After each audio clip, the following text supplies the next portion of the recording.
Mahigit 1,000 na iftar meals ang ipinamahagi ng Project Tabang sa 19 na masjid sa Cotabato City at probinsya ng Maguindanao.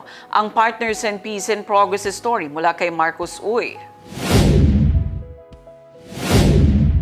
1,470 packed meals o iftar meals ang hatid ng Project Tabang sa 19 na masjid sa iba't ibang parte ng Cotabato City, Maguindanao del Norte at Maguindanao del Sur araw ng Lunes, February 23, 2026. Ito ay sa ilalim ng Food Assistance for Special Traditions or FAST, isang taunang programa na ipinatutupad simula taong 2020 bilang bahagi ng humanitarian response at service ng programa na dinisenyo para maghatid ng iftar meals sa mga masjids, markads, komunidad at individual sa buong banal na buwan ng Ramadan.